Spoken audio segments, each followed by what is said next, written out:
You know, it's interesting. I was about to say as I've gotten older, and I do not ever talk about age like that anymore because how we talk affects how we think, which affects how we act.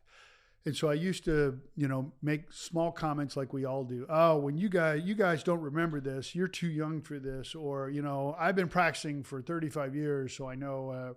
All of that stuff is kind of that subliminal message that I'm old, that et cetera, et cetera. And it's not that I'm not 55 years old, right? But it's all about how I think that I am, how I believe that I am, what my age is in my mind. And so the first thing that I have kind of realized is that positive talk versus negative talk is critical to changing your outlook. It's critical to changing your behavior because how we talk affects how we think, which affects how we act. Now, I've done this with Gina, and she and I have started this back many years ago to catch ourselves when we would use negative language instead of positive language. When we would say, I can't, or if I do that rather than when I do this. Saying it's hard rather than it's worth it. Saying but instead of and. Just those simple things. I can, not I can't. I will, not I'll try. I choose, not letting choices be put upon you. That change in language, just that little bit, made a huge difference in our lives. Now, when we started it, we used the negative language 95% of the time. And we would catch ourselves constantly. In fact, I think, I drove my wife nuts. Do you mean you and instead of but? Do you mean that you will, not that you'll try? Shut your mouth. But over time, instead of 95% negative, it became 75. Then it became 50. Then it became 25. And then we started to really recognize that positivity not only helped us become positive, but when we were around people and we would very casually say, you just said you'll try, but can you make a decision? Are you going to do it or you're not? And people, you know what? You're right. I'm going to decide to do it. That positivity rubs off on people. So language is super important. The other thing that I think is really critical that I've learned is the positive benefits of habitual behavior. People ask me, how do I become more efficient? You seem like you got your finger in all these different pies. I don't have time for that. I have kids, I have work, I have a relationship, I have obligations. Look, I got 5 kids, right? I know. I've worked all my life. We all have. We all have done hard work, right?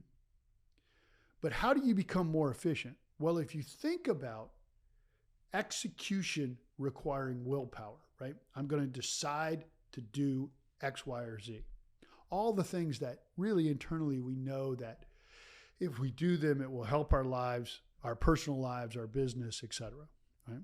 Why don't we do it? Well, because we don't have that willpower at that particular time.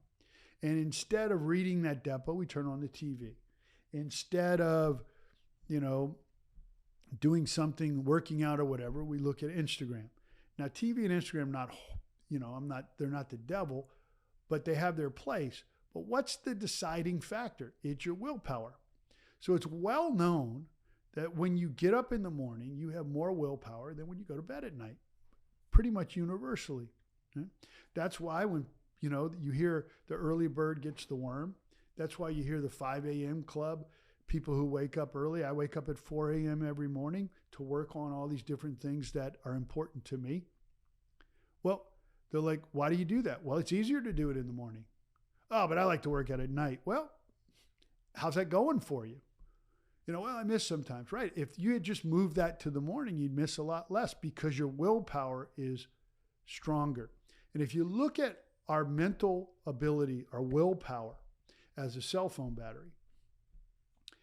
You understand that over the day, the cell phone battery wears out. It reduces in power, just like our willpower does. And so the first thing to being more efficient is that if you can habitualize, make routine behaviors that you want to accomplish, it takes less willpower to do that activity. And the best example is the first day you drove to work where you'd never been before, right? You're looking at your phone, you're doing all this stuff, you're thinking about traffic, you're doing all these things, right? After a year or so, you get to work and you haven't even realized that you were driving to work, but you still drove to work, same activity, completely different amount of willpower that was required. And so now driving to work that used to take some of that battery doesn't take as much, right? So habitualizing, making routine things that you want to accomplish. For me, I get up in the morning, take a cold shower right away, about a minute, right? I've made that where it's so habitualized that I don't have to really spend much mental activity. Should I do it? It's going to be uncomfortable, et cetera, right? I journal. I write down my goals. I meditate. I do a focus practice. Then I work out. And I do that habitually. Right? I have it written down, and I still look at it so that I finish my workout. I have taken a shower, cold shower. I have journaled. I've done my goals for the day. I have meditated. Right? I've done my focus practice, and I've worked out. And the amount of mental energy that I've had to expend between 4 and 6 a.m. is not very much. But yet I've accomplished all these things. Secondly, what do you do when your cell phone battery is low? You plug it in. Well, our willpower can be plugged in as well. By every hour, every so often, you take a break. Go walk outside. Do some push-ups or sit-ups or planks, or take the stairs, right?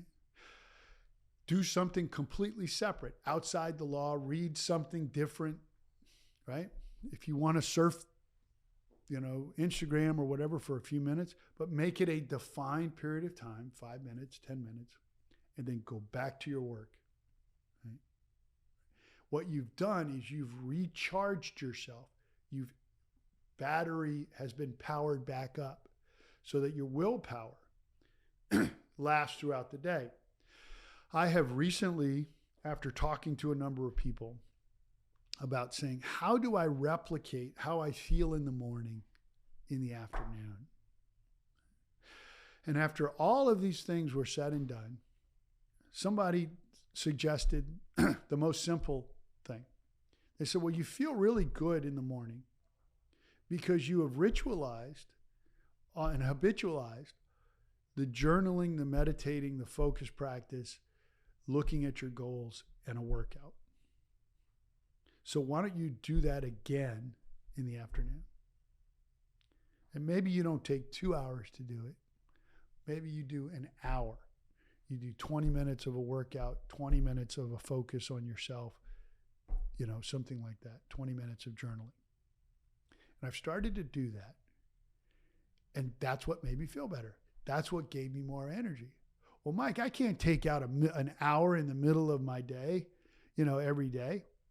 Well, you can if taking that hour out makes the next 4 hours really productive, when those 4 hours would have been you watching, Godfather of Harlem, which I am binging, right? Hey, I ain't perfect. Nobody's perfect, right?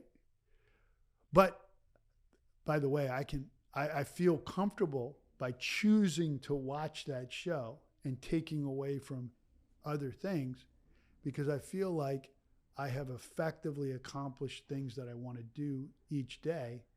And so now I can choose to use part of that time, right? I'm owning that I'm watching Godfather of Harlem. Right? I'm not complaining that life has taken over, that I don't have enough time to do stuff. I have chosen time over another.